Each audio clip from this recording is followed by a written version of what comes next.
Bonjour mes chers téléspectateurs de Télécan Afrique, comme d'habitude c'est MJ Jim Jakinam Sambia. Aujourd'hui je suis avec un monsieur qui va nous parler d'un sujet qui est très délicat. Ça concerne la situation qui se passe en RDC. Donc on va lui laisser la parole, il va se présenter. Bonjour monsieur. Bonjour madame, mon nom c'est Bosna Mouira. Je suis un Congolais, je suis un intervenant social. Donc je me sens tellement concerné avec la situation qui se passe en République démocratique du Congo.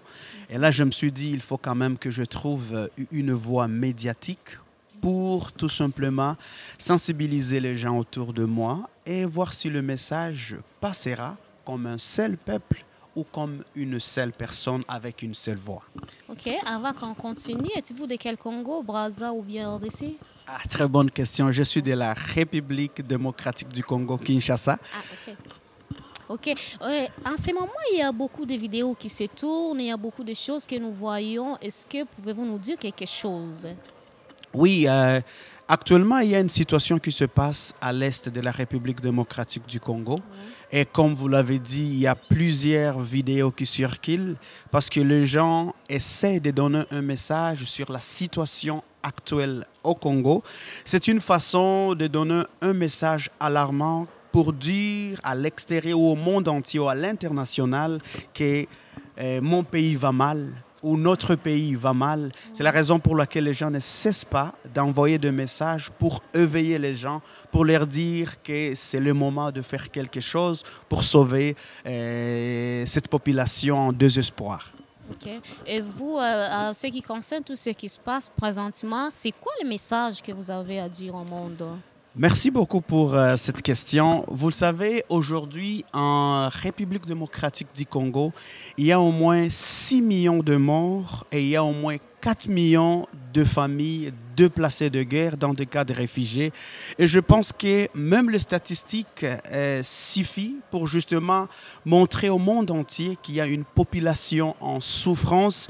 Et quand j'essaie de réfléchir sur la situation qui se passe à l'est de la République, là je parle de Goma, malgré nos cœurs qui saignent, malgré les ténèbres qui remplissent cette partie du Congo. Moi, j'aimerais tout simplement d'abord appeler les gens à s'unir comme une seule personne pour justement dire non à cette souffrance parce que la guerre n'a pas commencé aujourd'hui. On peut revenir à 1997, 1998 et on peut avoir un répertoire de situations atroces qu'on a vécues en République démocratique du Congo. Mais aujourd'hui, j'aimerais tout simplement inviter la communauté internationale à parler à la diaspora, aux Congolais à l'extérieur, comme à d'autres peuples africains, pour dire qu'il est vraiment moment de s'unir et dire non. Parce que imagine-toi 4 millions de gens en déplacement à cause de la guerre. Là, on parle d'un avenir pour un enfant, pour une fille, pour une famille qui vit sans avenir. Et pour moi, je me suis dit que c'est très important de changer avec le peuple, de leur dire qu'il est temps de s'élever. Il est temps de montrer que trop, c'est trop. Parce que même le régime politique que nous avons présentement au Congo n'est pas un régime politique qui considère ce que nous traversons présentement. Je sais que c'est pas longtemps qu'il y a eu des élections en République démocratique du Congo et les gens ont voté, ils ont fait leur choix, mais malheureusement, on ne voit pas le résultat ou le fruit de ce que les gens attendaient. Donc, c'est vraiment un message de sensibilisation pour vous dire, ne restons pas calmes. Soulevons-nous, soyons debout, parlons, manifestons, disons quelque chose par rapport à cette situation et je pense que ça changera la donne en République démocratique du Congo. Wow. Je vois et je sens comment ton cœur saigne. Là, tantôt, vous nous avez dit c'est le moment de dire non. La façon de dire non au peuple, c'est ça. Parfois, une personne peut dire, ben, moi, j'aimerais dire non, mais de quelle façon? C'est vraiment une très bonne question encore. Il y a plusieurs façons de manifester, de dire qu'on n'est pas content ou qu'on n'est pas d'accord avec une chose. Ouais. D'après vous? Exactement. D'après moi, les gens peuvent organiser des manifestations pour justement, comme on le voit quand même, il y a des provinces déjà mobilisées et qui ont fait des manifestations, de marches pacifiques pour justement donner un message à l'opinion internationale qu'il y a un pays, qu'il y a un peuple en souffrance. Il y a d'autres personnes qui le feront d'une manière à arrêter tout ce qu'ils font, comme les gens qui sont au pays présentement. Ils peuvent avoir de villes mortes, de journées où ils ne font absolument rien pour justement manifester qu'on n'est pas content de la situation que nous sommes en train de traverser. Et là, je peux aller très loin pour dire que ça ne se limite pas seulement au peuple, même dans nos communautés africaines et même dans nos églises. Wow, oui, exactement. Et aussi, j'ai vu une vidéo où il y avait des enfants. Il y avait des enfants qui manquaient quoi à manger, il y a les enfants qui manquaient aussi quoi à boire. Est-ce que tu as quelque chose à dire au peuple? Parce que malgré qu'il y a les gens qui souffrent, il y a les gens qui sont dans les conforts quand même. Qu'est-ce qu'ils peuvent faire? Qu'est-ce qu'ils peuvent faire aussi? Je pense qu'il est vraiment important de se mettre à la place de cet enfant qui est devenu orphelin parce qu'il a perdu son père et sa mère, de se mettre à la place de cette femme qui a perdu son mari, de se mettre à la place d'un ménage qui n'a pas quoi nourrir, quoi vêtir ou quoi donner aux enfants. Donc, si nous sommes dans les conforts, comment on peut dire que nous sommes dans les conforts si nous avons nos frères qui souffrent? Parce que peu importe ce que nous aurons en Occident, peu importe ce que nous pouvons avoir en abondance, si dans nos pays d'origine, il y a les gens qui souffrent, quelque part, il y a un devoir des citoyens qui nous appellent même à partager le paix que nous avons avec ces gens-là. Parce que je vois des gens qui organisent des grands concerts, de grandes manifestations, ce qui est bien, mais il y a d'autres choses qu'on n'a pas besoin de dépenser plus. Au lieu de dépenser plus, on peut aussi aider ces gens-là qui manquent à boire, qui manquent à manger, qui n'ont rien à mettre sous la dent. Et c'est vraiment, ça peut être un geste très philanthrope, un geste que les gens aussi peuvent apprécier. Alors, mes chers téléspectateurs, nous sommes au Canada, précisément dans la ville de Québec, site. Le messieurs ici, il est congolais, comme il vous parle. Aussi, il y a beaucoup de Congolais ici à Québec. Je ne sais pas, les gens qui sont à Québec, si tu as quelque chose à le dire aussi. Effectivement. Ils sont dans les conforts quand même. Exact. J'inviterai tous les Congolais et Congolaises qui sont dans la ville de Québec ou dans la province de manifester par rapport à cette situation. Parce qu'on doit aussi montrer qu'à Québec, on a quand même un peuple congolais et aussi africain, unis, qui peuvent dire non, c'est trop à cette situation. Donc, je crois que je vais inviter d'abord, je vais commencer par nos églises. Je crois que plusieurs personnes se trouvent aujourd'hui plus dans les églises que dans la communauté. Là, j'inviterai des confrères pasteurs à dire aux fidèles, effectivement, d'aller aussi montrer qu'ils en ont marre de ce qui se passe en République démocratique du Congo. Parce que quelque part, lorsque vous êtes un leader d'opinion, il faut savoir sensibiliser les gens qui vous écoutent.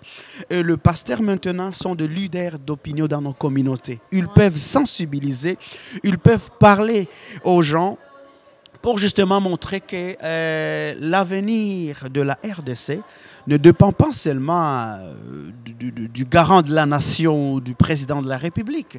Ça dépend aussi de nous, parce que c'est un pays qui nous a donné la naissance, c'est un pays qui nous a donné la vie. Et en revanche, c'est le moment de dire aussi, nous manifestons parce que nous sommes contre de cette situation qui se passe à Goma, à Machaki, Mahagi et ainsi de suite. Ça, c'est l'église. Non, ça, ce sont de villages à l'est de la République démocratique du Congo. Ah, je dis le message là, c'était pour l'église. Oui, le message était pour l'église. Okay. Je m'adressais aux églises. Okay. Et les autres? Les restes? Le reste, je dirais, c'est la grande communauté MENA congolaise que nous avons ici, que le président de la communauté, de même, sensibilise les gens par rapport à cette situation, comme d'autres provinces, comme d'autres communautés ont fait, qu'il y ait quand même l'éveil des consciences par rapport à cette situation. Parce que nous pouvons faire semblant, nous pouvons dire que nous sommes au Canada et que ce qui se passe au Congo, ça ne nous regarde pas. Mais je crois qu'on a toujours dit que l'avenir nous donnera raison. Parce que je sais que plusieurs personnes d'entre nous ne veulent pas passer les retraites ici. Un jour, ils voudront partir au pays. Mais comment tu vas aller quelque part que tu n'as pas construit? Un pays en bouillabaisse, un pays qui est dévasté, un pays qui n'a pas d'avenir. Comment tu seras content et heureux d'aller quelque part où tu n'as pas construit? C'est sûr et certain que maintenant, on est bien, on gagne un salaire. On a un chez nous, mais est-ce que dans 50 ans, dans 20 ans, dans 30 ans, et quel est le message aussi qu'on donne à nos enfants et qu'on donnera à nos petits-enfants? Donc ça sera une histoire perdue et effacée, la chose que moi je ne peux pas supporter, la raison pour laquelle je me dis aujourd'hui, quelqu'un doit parler par rapport à ça. Okay. Effectivement, je comprends la situation que nous traversons en ce moment, vous comme vous, Monsieur Boss. C'est Boss votre nom? Oui, Monsieur Boss. Supposons qu'aujourd'hui, vous ayez la chance de croiser le président. Qu'est-ce que vous pouvez lui dire? C'est une très bonne question. Si aujourd'hui, j'ai la chance de croiser le président de la République démocratique du Congo, je lui dirais seulement un mot, c'est la conscience. Il faut qu'il ait quand même une conscience de la souffrance que son peuple traverse. Parce que c'est sûr et certain, avoir un pouvoir, une position dans la vie peut nous donner tout ce que nous voulons. Mais quand on est là-haut, des fois, on ne sait pas ce que la personne qui est en bas de l'échelle traverse. Donc la conscience que je lui inviterai à avoir, c'est tout simplement considérer que les gens de l'Est du Congo souffrent.